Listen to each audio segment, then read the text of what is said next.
Welcome to the Movements Podcast, the podcast for people who want to multiply disciples and churches everywhere.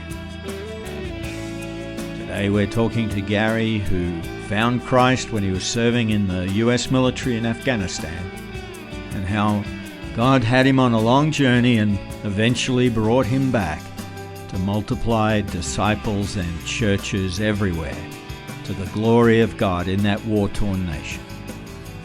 Yeah, so I was in Afghanistan with the military. I was in the military for a good bit, about a decade and a half, active duty, and had fought in Iraq and then went to fight in Afghanistan. And so I referenced this before, but I was an atheist for the first part of my adult life. And I kind of marshaled my home in an atheistic worldview. So I wasn't like a passive atheist. Like nowadays we have this phrase "none," right? We're just kind of agnostic about life, and that wasn't me. I was much more of kind of the new atheists, Hitchens and Dawkins and these guys are real hawkish about their atheism. That was me. And yeah, that's what I marshaled my home in. And my wife and I, after 4 years of marriage, we had 4 kids. But I had been deployed for the better part of 3 years between Iraq and Afghanistan, and I was doing everything that the world says makes you the man. So I was going after it. I wanted to be the man. I wanted to be making money. I wanted to make a name for myself. I wanted to do what I wanted to do. Nowadays we say you do you. Well, I was doing it. And I had spiritually, emotionally, and other ways kind of neglected my family. So on the outside, everything was really great, right? Like we looked good, we were making good money, and we had respect in our communities, but inside there was a lot of brokenness. I just really kind of left a trail of destruction in our marriage and family. And so it shouldn't have come as any surprise to me when Jennifer called me in Afghanistan, and she said, "Hey, Garrett, I'm done. I'm leaving. I'm taking the kids. You keep doing your thing." And that moment made me pause and evaluate my worldview. And I can't explain why it made me pause and evaluate my worldview, because all the other guys in my career field, they were all divorced or single, right? So they had already gone through this or not gone through this, and they were just kind of doing their own thing. If they had kids, they saw them when they saw them. But the Lord in his sovereignty knew that it would make me pause, and it did. And so for about 2 days, I was by myself. I told my office mates, I said, "Hey, look, I'm going to be in my chew for a minute. I'm going to go, I got to take care of some things. Check out on me if you need to check in on me." But I went to my chew. A chew was like a little personal trailer. And so I sat in there for like 2 days. I didn't eat or drink, and just wrestled with who I was and some of the big questions of existence that secular humanism, atheism doesn't really answer in a compelling way. So questions like, where did the universe come from? Where did humanity come from? Why is humanity distinct? Why does humanity have any notion of eternity? These are all questions I just don't like. Secular humanism doesn't really answer them in a compelling way. So just wrestling with these questions. And after about 2 days, I'm on my knees by my bed, and I hear a voice, which is, as an atheist, that's not good news, right? It's super inconvenient, because it means one of two things. It either means you're crazy, or it means there's something else out there. And so the voice, he said to me, he called me by name, and he said, "Garrett." And I stopped, and he said, "You can keep on doing what you've always done, and you know where that will lead, or you can follow me, and it'll change everything." And so I said, "Okay, I'll follow you." And I knew that was the voice of Jesus. And I had people share the gospel with me when I was a kid. I had gone to Awana a little bit when I was like 6, 7 years old. I had went to youth group with my buddies. My parents had off and on here and there, had taken us to a church service, and I had heard the gospel, and God in his just sheer mercy and grace had left one of those seeds on the pathway, and Satan had taken it. And so that day it sprouted, and yeah, and I was born again. I called my wife and I said, hey babe, I think that we should give Jesus a try. And she didn't believe me. She hung up on me, and she called like the only Christian family members that we had, and they were like, no, that's not, there's no way. That's not true. He's just trying to manipulate you.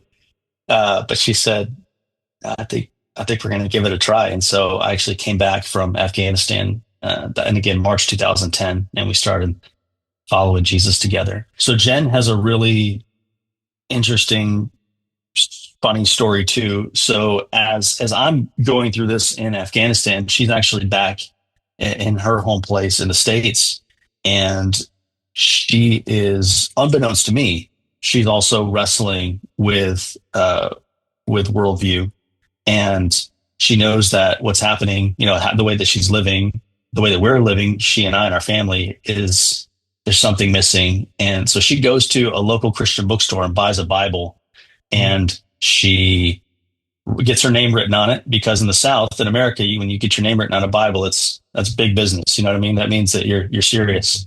But she takes that Bible and she opens it, and then she closes it, and she puts it on her dash in the car where she's sitting, and she says, I don't understand any of this. And she just says, she has a simple prayer, and she says, God, I want to follow you, but I can't follow you with an atheist husband. If you bring Garrett to you, then I'll follow you. So this is before you'd called her? Yeah, this was 2 days before. So actually, like, she had made that phone call to me, and then had went and got that Bible. And then 2 days later, I called her after she had said that prayer. Wow. Yeah, it's really funny. Just the way that the Lord works. So I always joke and I say that the Lord was just trying to get to Jennifer. He saved me, but he was just trying to get to Jennifer. Yeah, so that was 2000, early 2010. And after I made that phone call to her and I said, hey, let's give Jesus a try, I came back from Afghanistan, and we started to follow Jesus together. And just to give you an idea of the kind of home that I was leading, we gathered our family together, and we told our children, and my oldest son, James, was 8 at the time. And we said, hey guys, mommy and I have made a big decision, big life decision.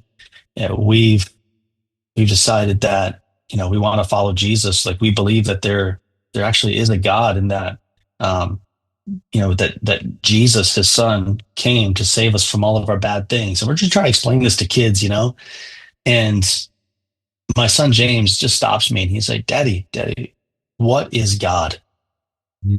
And yeah, it hit me at that time. Like, man, we got some work to do. Like, this is the kind of home that I've made. Because we opened our Bible when we came to Christ, and we saw this church thing was kind of a part of the Christian life. And so we went to a almost random local church close to us, and there was a couple there who lived in Afghanistan with their 2 little girls, and they were sharing about how they were making disciples and gathering groups there among Afghan people, like during the war. And I just came from there, right? Like, I was fighting for Uncle Sam, and they were expanding the kingdom of Jesus. And so I was just fascinated. I was like, it was just a total paradigm explosion for me. So I went up and talked to them for a minute, and then left. And that was March of 2010. And I didn't see it at the time, but I bring up that story because the Lord, in his sovereignty, like, he started laying this groundwork for kingdom, and even multiplication before I even knew it. Yeah. So fast forward 4 years into following Jesus, my wife and I, we both at the same time clearly sense God calling us to take the gospel to least reach peoples.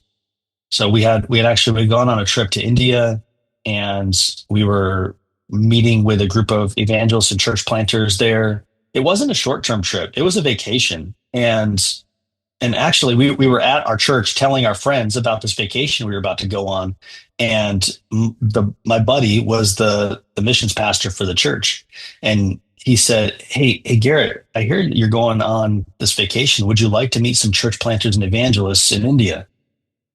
And there was like a long pause, because in my spirit, man, I had a sense that the Lord was about to hijack my vacation.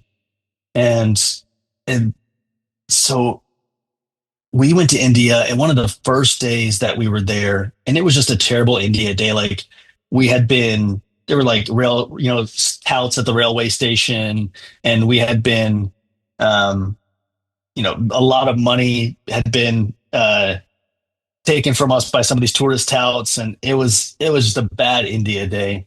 And we're still jet lagging, and we go to this little building in Delhi, and inside this little building that's still under construction, there's a bunch of church planters and evangelists all sitting around a table, and they welcome us, and then they proceed to tell us all these stories of how Jesus is moving and healing and saving in India. And at the end of that bad day, I looked across the bed at her. She looked across the bed at me, and she said, Garrett, do you think that God might be calling us into missions? And I said, yeah, babe, I think he might. But this is the former atheist in me. I said, yeah, babe, I think he might, but let's not superimpose God on this. Let's go home and pray about it. And so, long story short, we went home and prayed about it. And I had coffee with the pastor of our local church as soon as we got back. And I said, this is what happened. And my wife said, she's thinking God might be calling us into missions. And like, without missing a beat, he was like, yeah, I think he's doing that too. I was like, oh man, that's also inconvenient. There's another inconvenient moment in following Jesus,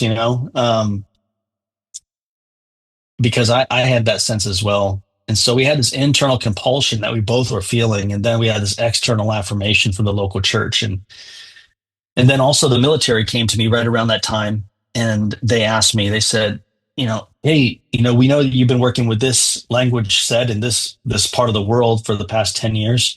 Would you like to go learn Urdu and Hindi and do a South Asian studies program? I guess so, yeah.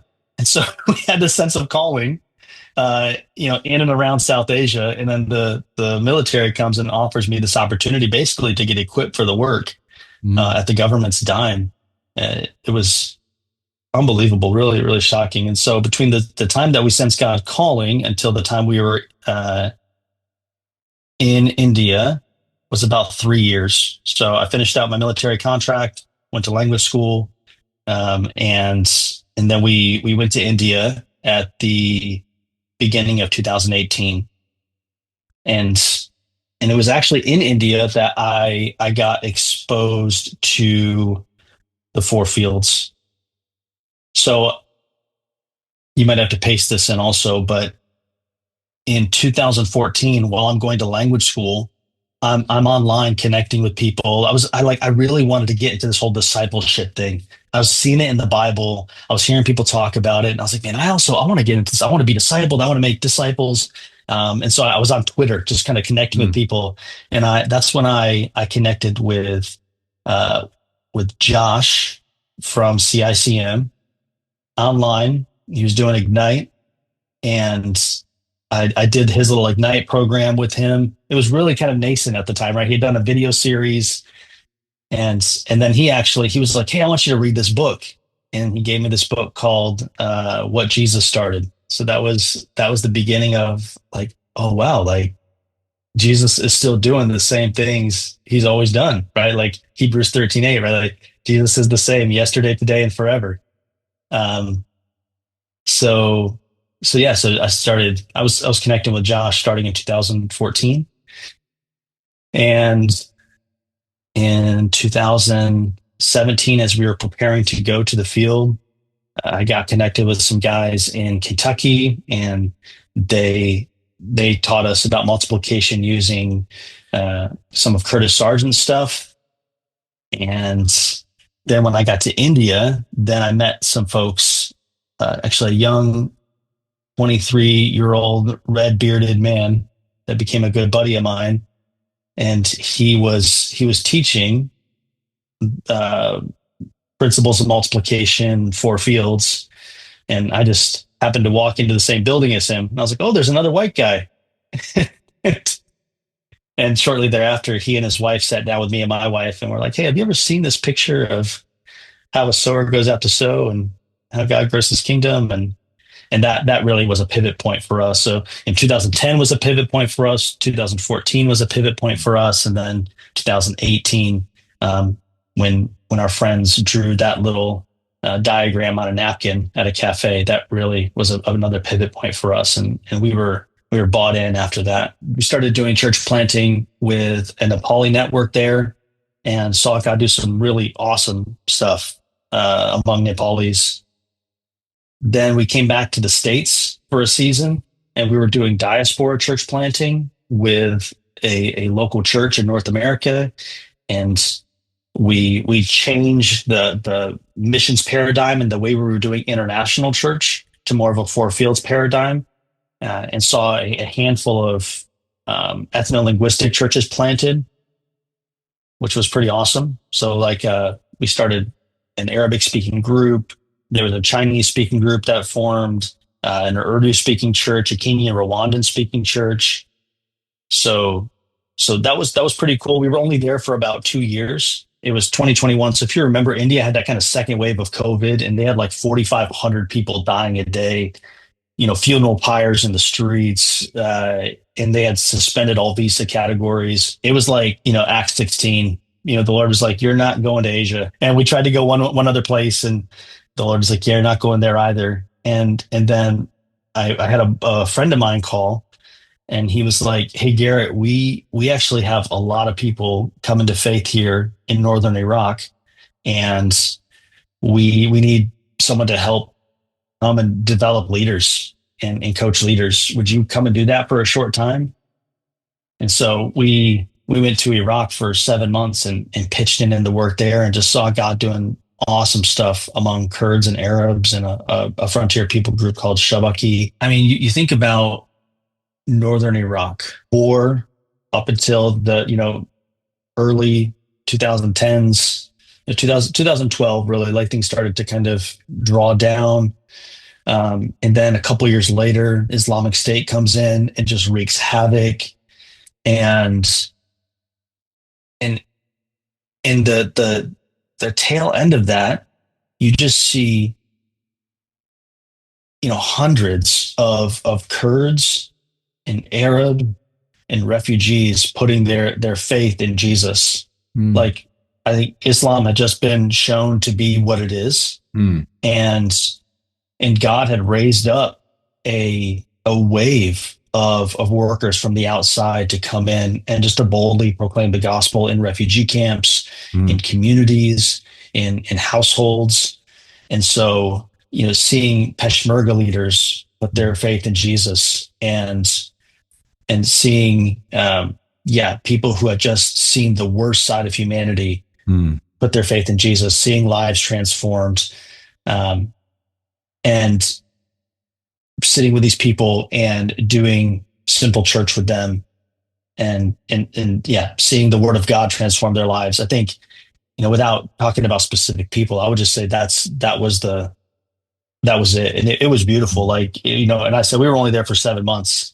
So it was a little drop in the bucket, but in 7 months, we got to put our hand to something, a Kairos moment in northern Iraq. We went back to India for it was less than a year, and we had some little explosions that happened in our family. So one of my children had a really difficult time, and we actually, because of that, we had to pull up after taking years to get back to India, landing back in India, being there just under a year. And it was like the floor just fell out from underneath our family. And we had to make the tough decision to come back and to take care of that child and take care of our family. because if one of us, it's like a crew, right? Like if one of us isn't well, then none of us are well. So we came back to the US for, I don't know, it was only about 6 months or so. And we got some care for that child and for some of our other family. And that was a tough period. He was helping us understand that this thing that he has called us to is costly. And it's not just costly for me or for Jennifer, it's costly for our kids too.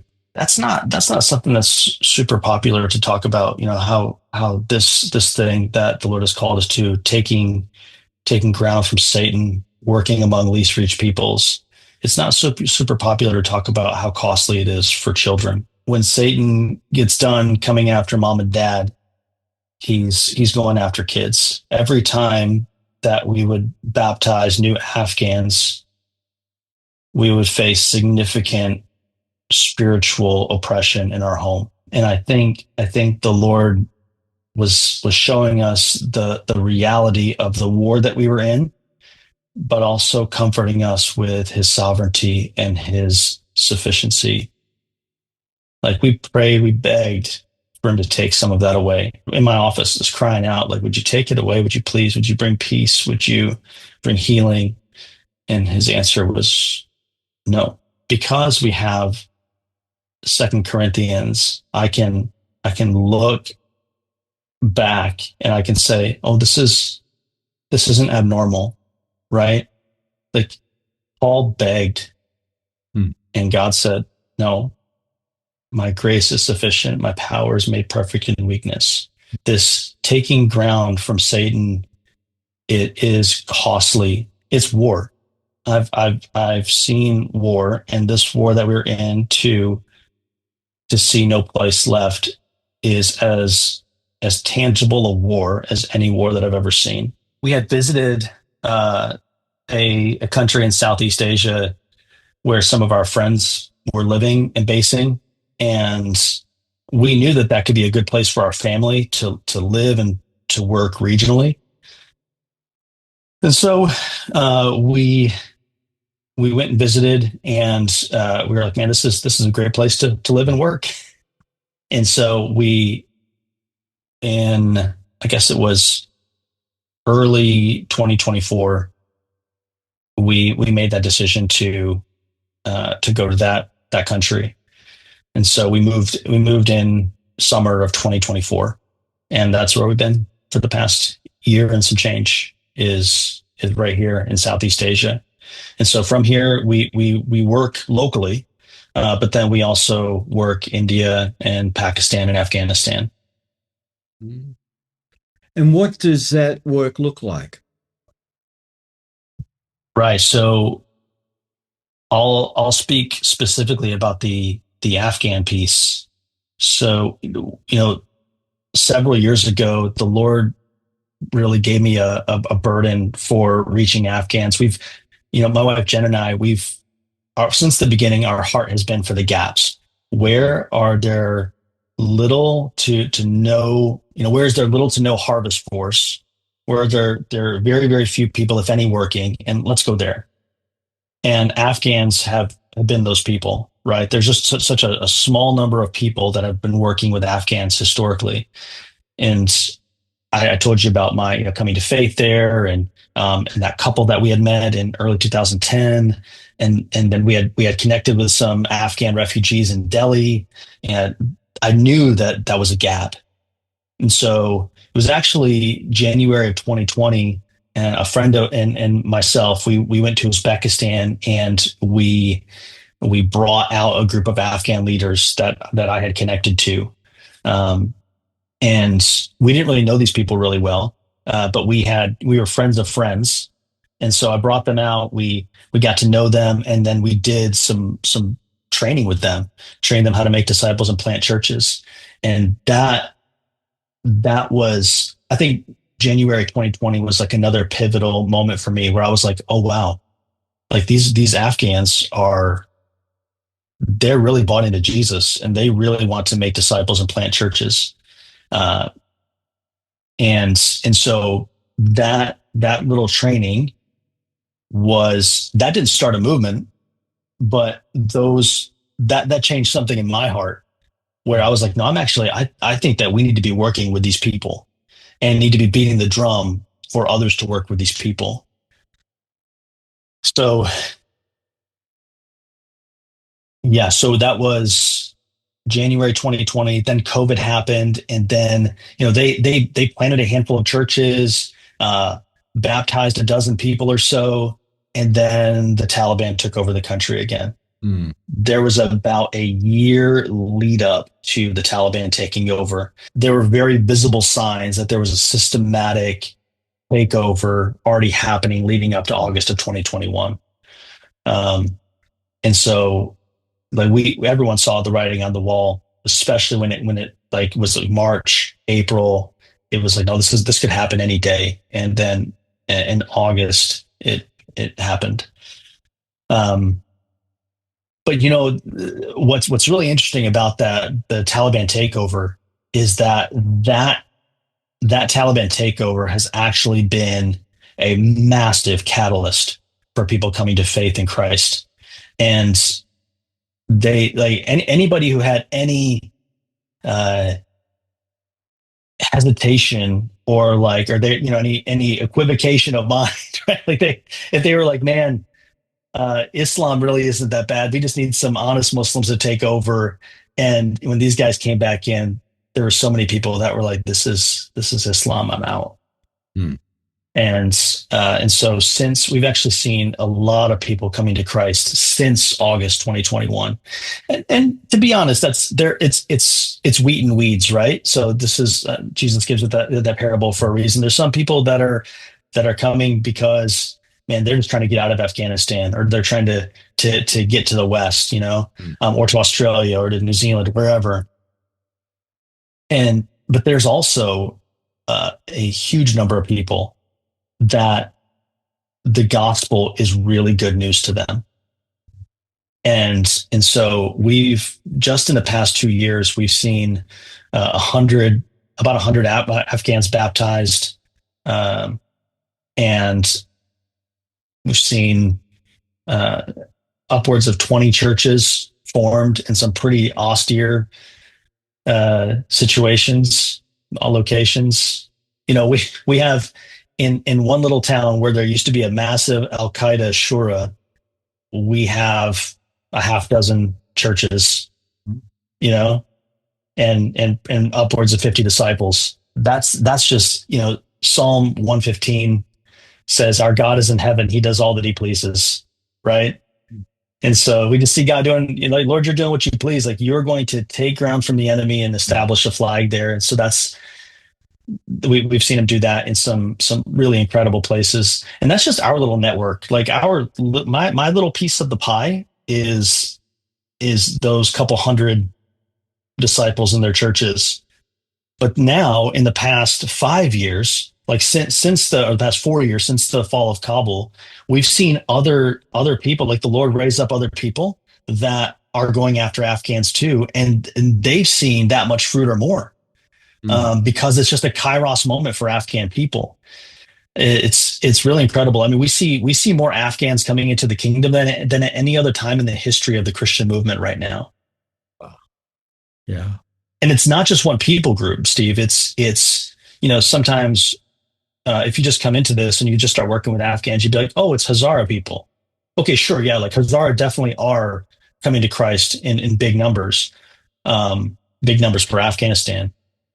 But it's not just them. It's Pashtuns, it's Tajiks, it's Uzbeks. Turkmen are lagging behind, but we're hoping and praying that the Lord will move in a massive way among Turkmen as well. But those are all 5 of the major people groups of Afghanistan.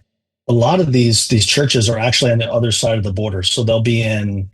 A lot of them are in Pakistan, and some are in Afghanistan though. And if it becomes known, then that one person who becomes known will usually move to another town. Or we had one situation at Christmas where there was a leader who was planning a very small Christmas gathering in Afghanistan. And somehow the Taliban got wind of it and they arrested him and another family member, and they took his phone and started sending death threats and messages to other people on the invite list. And a few of those we knew. And so one of the guys, he hid out in the hills outside that city for, oh man, it was like a couple weeks. And then he crossed the border into Pakistan, and he's been there ever since. So sometimes those people, they choose to flee next door to Pakistan, or sometimes they'll move to another town or city to start again. But we haven't seen anybody deny the faith. There's an outside role or an external role, which is to mobilize workers to Afghan peoples. And that's not just Western workers. That's also near culture workers. That is, Pakistani workers. That's Iranian workers, mobilizing these workers to engage Afghans, and then also to mobilize Western workers to engage Afghans. Because I do believe, I believe the Spirit of God is working right now in a unique way among Afghans, kind of in a similar way, like he just, people that labored in the 1800s and the 1900s in India, in Nepal, and they didn't see any of the things we're seeing the past 40 years, right, in South Asia. So like the Spirit of God said, it's time in India, Nepal. I think he's doing the same thing now. I want to be careful here. I think he's doing the same thing now among Afghan peoples. So I want to do everything I can to beat the drum, to mobilize people to these peoples, and also to help the people who are already working among them to band together, to really emulate the apostles and band together. And so one metaphor that I've been using recently, and it's a military metaphor, so you have to forgive me, but when soldiers need to hold a firing position, when they need to take ground and hold it, then they lean against one another's backs in that firing position. So they have intersecting fields of fire, and they can cover 360 degrees. Now, if you just have one soldier trying to hold that firing position, it's going to be really difficult, nigh impossible. If you have two and they're leaning against each other's backs, it's a little bit more feasible, but they're probably going to get overwhelmed really quick. But if you have three or more and they're leaning on each other's backs and they have intersecting fields of fire, they can hold that ground for a long time. And so that's the hope and the prayer for workers that are in Afghanistan, Pakistan, is that they would lean against one another's backs in that firing position to be able to hold that and have fire superiority, so that we can take this ground from Satan permanently.